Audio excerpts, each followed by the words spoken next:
Fala galera, Vitor aqui, sejam bem-vindos ao Hack na Prática e hoje eu tenho uma aula legal pra caramba pra vocês, como se eu não falasse isso toda aula. Bom, hoje a gente vai falar de sistema escada e automação industrial. Roda a vinheta.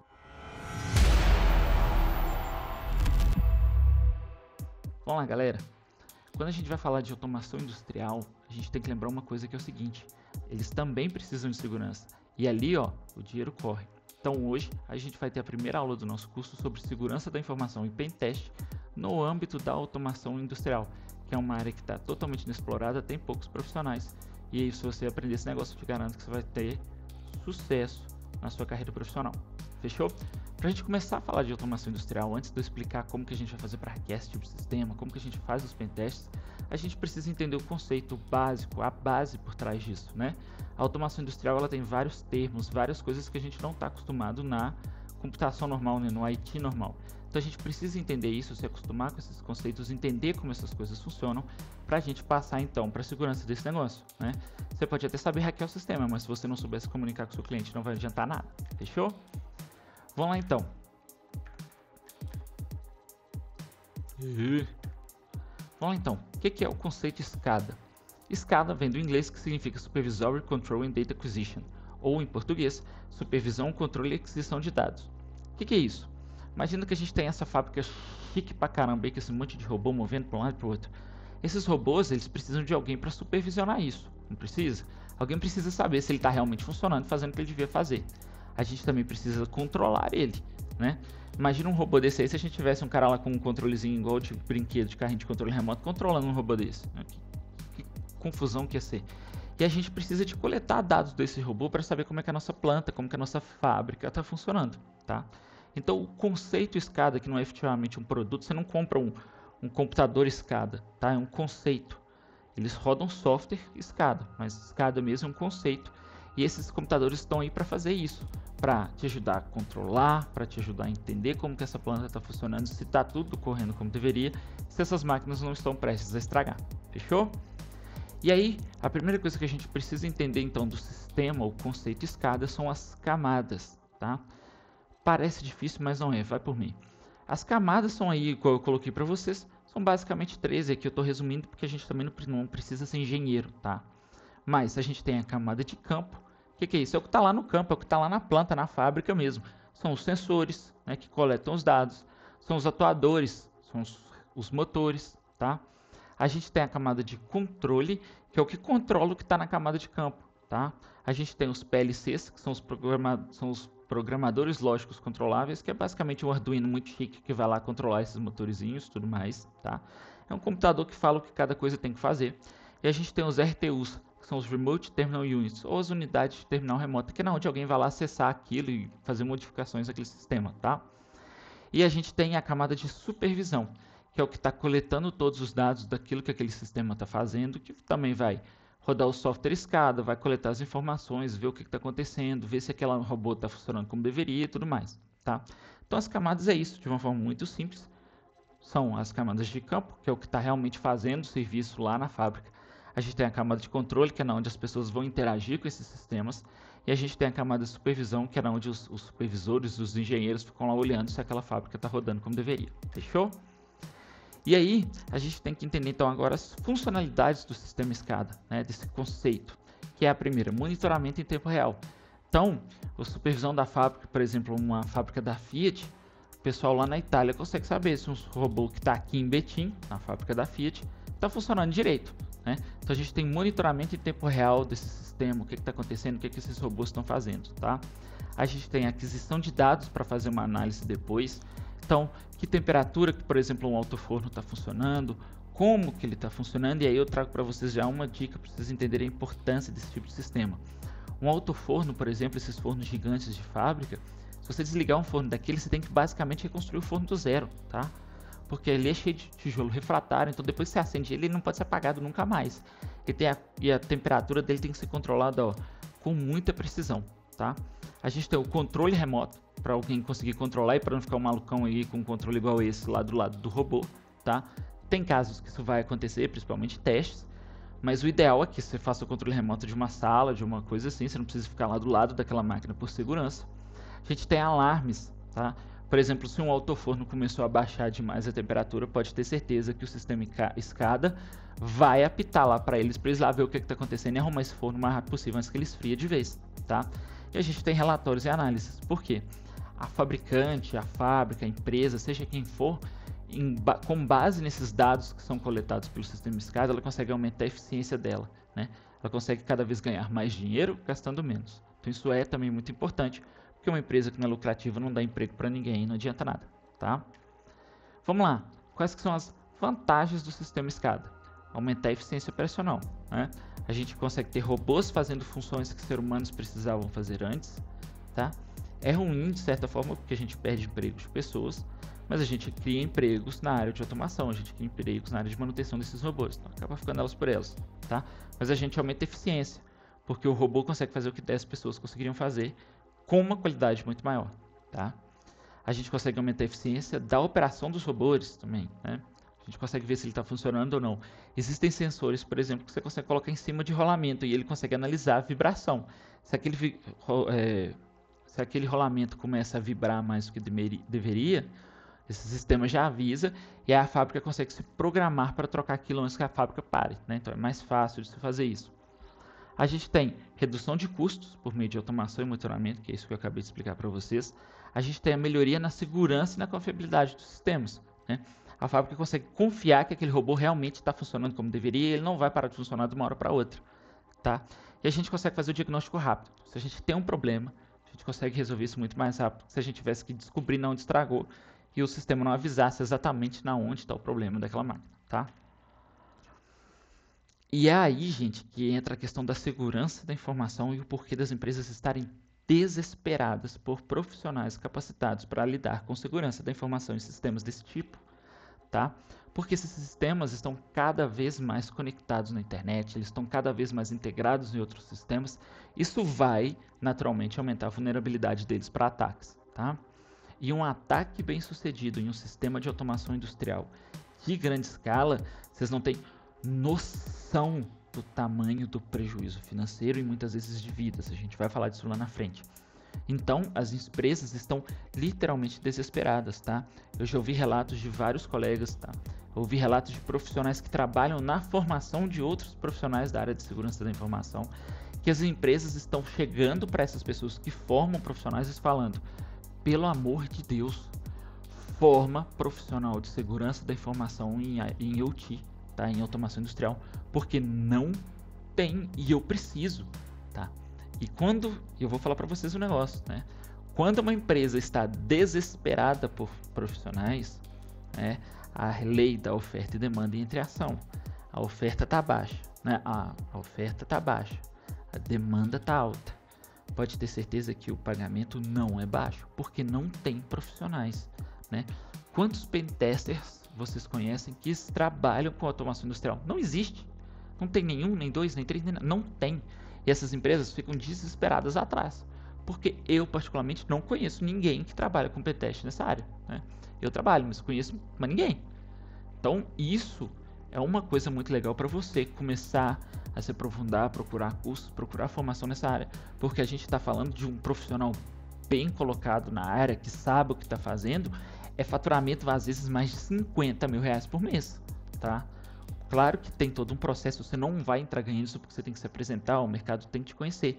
Mas depois que você se posicionou e virou uma referência lá dentro, que nessa época, com pouquíssimos profissionais, não é difícil, pode esperar que você vai ganhar muita grana. Então compensa investir nesse tipo de formação, compensa investir o seu tempo, o seu dinheiro nesse tipo de formação, porque eu garanto que a hora é agora, o trem tá passando e quem embarcar nele vai ganhar dinheiro. Fechou? Para a gente falar então agora como funciona todo esse mundo de automação industrial, a gente precisa entender um pouquinho como funcionam os protocolos, tá? Ou protocolos de comunicação.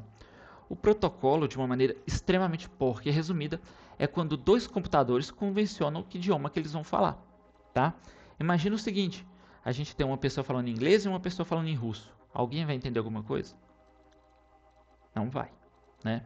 Então, para que duas pessoas conversem, convencionou-se o idioma. No Brasil, a gente convencionou-se que a gente vai falar o português, né?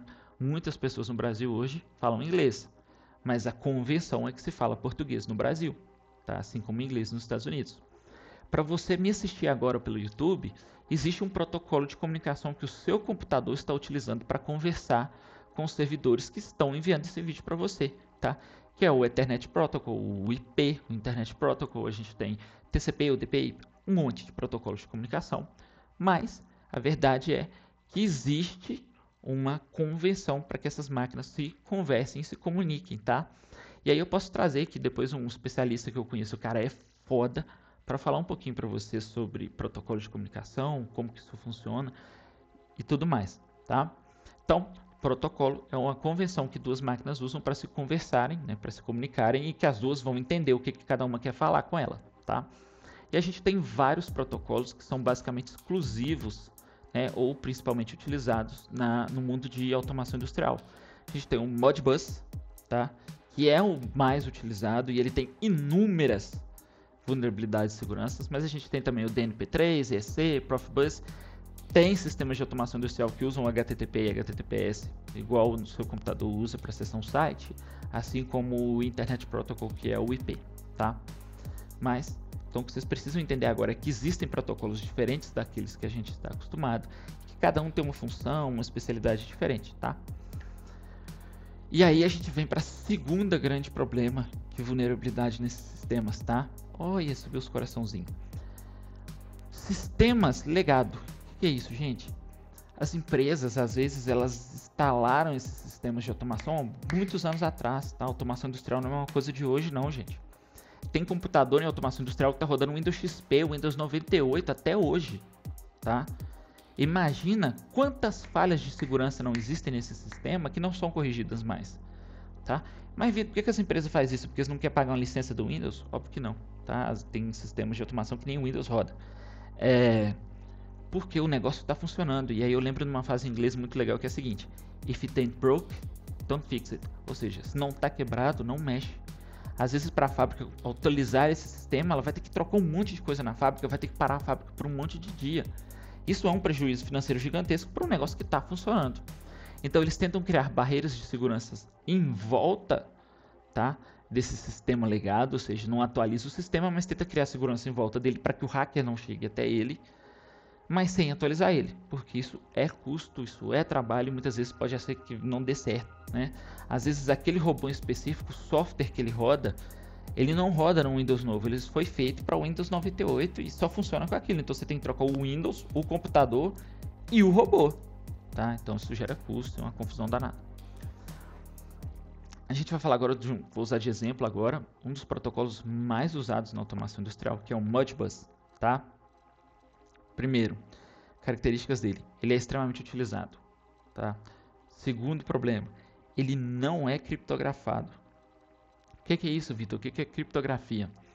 Imagina o seguinte, quando você entra num site lá no seu computador, você digita seu e-mail e a senha, tá? Existem equipamentos que a gente consegue fazer uma coisa que a gente chama de snifar a rede, que é o quê? Olhar e ver todo o tráfego que está passando na rede. Então, se eu estiver conectado na minha rede Wi-Fi e eu tiver com um software desse, por exemplo, o Wireshark ligado, eu consigo ver tudo que está trafegando para o seu telefone. Se estiver passando pelo mesmo roteador que eu, né, de internet, por exemplo. E aí, se a sua conexão não for criptografada, tudo que você está digitando eu consigo ver. Exemplo, você digita lá seu e-mail e a sua senha para acessar um site qualquer que não use criptografia. A hora que você digitar o seu e-mail e senha, eu vou ver lá o seu e-mail e a senha passando na rede. Eu consigo pegar, copiar num pedaço de papel, ir lá e abrir a sua conta do mesmo jeito, tá? A mesma coisa funciona com o Modbus. Um exemplo chulo é como se o PLC ou o RTU, seja o que for, estivesse gritando para o forno lá do outro lado: ô forno, aumenta a temperatura em 10 graus. Eu vi essa mensagem passando, falei: olha, o endereço do controlador do forno é esse, porque eu vi lá no protocolo de comunicação.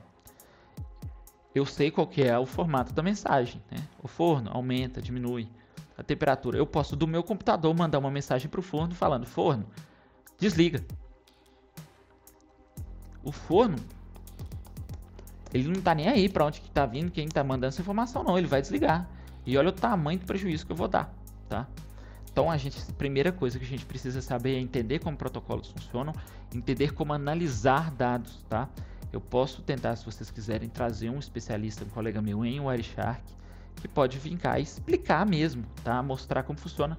Ele tem cursos disso, ele dá treinamentos sobre isso.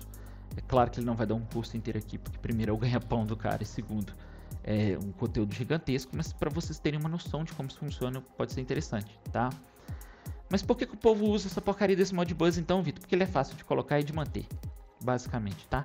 E ele é antigo. Então usaram porque era fácil de colocar e manter numa época que não se preocupava tanto com a segurança da informação e esse negócio está lá até hoje, tá?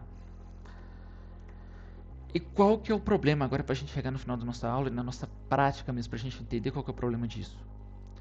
Se um hacker mal intencionado invadir um sistema de automação de uma fábrica de grande porte, vai morrer gente. Hacker às vezes está com a vida dos outros na mão, tá? Isso fica uma dica, gente. A gente não pode sair hackeando as coisas como se não houvesse amanhã, tentando invadir as coisas. Ah, só um teste para ver se eu consigo, por ego. Porque às vezes se você entrar no sistema de uma fábrica dessa e fazer alguma cagada lá dentro, vai morrer gente, tá? Simples assim. Imagina um robô, sabe aqueles robôs lá que a gente vê em fábrica, aqueles braços robóticos, aquilo tem uma força absurda. Imagina se um robô daquele sai descontrolado, rodando, batendo em tudo, jogando as coisas pro alto. Imagina se um robô que transporta as coisas dentro de uma fábrica, né, aqueles robôzinhos de carregar as coisas, sai desgovernado, batendo no que ele vê. Imagina se a linha de gases de uma fábrica industrial dá problema e começa a injetar mais gás do que deveria, o negócio explode. Mata. Tá?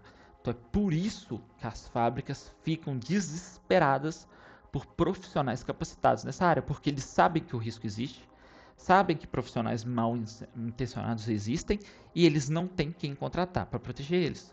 Tá? Vou usar de exemplo aqui um episódio que saiu em Grey's Anatomy, quem já assistiu vai saber do que eu estou falando, que um hacker invade lá o sistema do hospital, bloqueia tudo. Isso existe, isso aconteceu. Tá? Tem sistema de automação industrial dentro de hospitais. Tá? Às vezes não é o mesmo sistema de automação que está, por exemplo, numa fábrica. Mas, por exemplo, portas usam sistemas de identificação para que se libere remédios, para que se libere a entrada numa sala que fique banco de sangue, para várias coisas. Então, se a gente trava aquilo ali e aquilo para de funcionar, vocês imaginam, tá? Eu já falei em outros vídeos, eu sou neurocirurgião veterinário, além de pentester, além de programador e tudo mais. Imagina se um hacker entra no sistema de uma clínica, de uma empresa, por exemplo, e na minha clínica a gente tem vários equipamentos que dependem desse tipo de coisa. Vai parar de funcionar, eu vou ficar sem, por exemplo, conseguir fazer exames, tá? Então, isso é um problema, não pode ter isso não. Tá? Então daí o desespero dessas empresas. Fora, obviamente, o financeiro, porque a perda de um funcionário dentro de uma fábrica, além do dano irreparável da vida, que é sempre o que tem o maior valor, isso gera um custo, meu amigo, absurdo. E infelizmente a gente sabe que a empresa tem CNPJ e não tem coração. O funcionário morre hoje, contrata outro amanhã. Mas a multa, mas a indenização, isso põe medo neles, tá? Quando mexe no bolso. Então, eles preferem pagar antes para um profissional do que ter que pagar depois e ainda perder a vida. Fechou? E aí, agora que a gente chegou no final da nossa aula, eu queria só dar um exemplo para vocês entenderem o poder da segurança da informação nesse tipo de aplicação. Não, eu vou citar nomes, tá? Mas quem quiser pesquisar, existiu há muitos anos atrás um vírusinho chamado Stuxnet. Tá? Ele é case, ele é usado em faculdades de programação, de segurança da informação até hoje. Uma agência de segurança de um país, que eu não vou falar nome, mas vocês conseguem imaginar qual, criou um vírus e ela precisava atacar o sistema de refinamento de urânio, tá? De um outro país. E não é fácil assim, né? Ainda mais entre países, não é uma coisa tão simples. E aí, esse sistema não tinha conexão com a internet. Às vezes nem existia internet direito nessa época. Né? E aí o que eles fizeram? Eles criaram um vírus que era extremamente complexo e inteligente. Esse vírus se replicava através de pendrives. Então você colocava o pendrive em um computador com esse vírus, ele copiava para esse vírus, colocava o pendrive em outro computador, ele copiava para esse computador. Ele foi se multiplicando de uma forma exponencial. E ele ficou presente em quase todos os computadores da época, tá? E qual que era a sacada desse vírus? Ele não fazia nada com o computador que não era o alvo dele. Mas quando ele achava um PLC de uma marca muito específica de uma coisa que chama-se centrífuga de urânio, que é o que? Ela roda o urânio numa velocidade altíssima e aí você consegue separar os tipos de matéria de acordo com o peso, tá? Densidade, várias coisas. E aí, isso era usado para enriquecer o urânio. Então ele o alvo dele era um tipo específico de centrífuga de urânio. Ele ficava procurando essa centrífuga. O dia que ele achou essa centrífuga, esse PLC específico, ele atacou esse PLC e modificou o código desse PLC para que ele aumentasse um pouquinho a ressonância, a frequência daquele motor que estava girando aquela centrífuga. E ao mesmo tempo ele mudava a leitura que era mostrada para o operador desse sistema. Qual foi o resultado? Aquela centrífuga começou a rodar em ressonância, ela começou a se autodestruir. E com o tempo ela se destruiu e acabou aquela usina, tá? Porque ele atacou todas as centrífugas daquela usina. Olha a inteligência e a potência de um ataque desse numa época que nem existia internet, tá? Ou existia, mas não era acessível para todo mundo, nem todo lugar tinha. Imagina, os caras conseguiram atacar uma usina específica em um lugar específico do mundo. Então o poder disso é muito grande, tá? Isso envolve inclusive segurança de países. Países ficam desesperados em procura de profissionais de segurança da informação porque não tem. Fechou? Então pessoal, se você gostou desse vídeo, dá o like, se inscreve, compartilha, ativa o sininho lá porque vai ter o resto agora da série da aula de segurança da informação em UT, de pentest para UT, tá? A gente vai lançar daqui uns dias o curso para quem quiser participar sobre isso. Então, se inscreve, vai lá, acompanha o curso, vai ter muito material legal aqui, vai ter o curso lá também para quem quiser seguir essa área. Fechou? Espero que vocês tenham gostado desse conteúdo. Fiquem com Deus e até a próxima.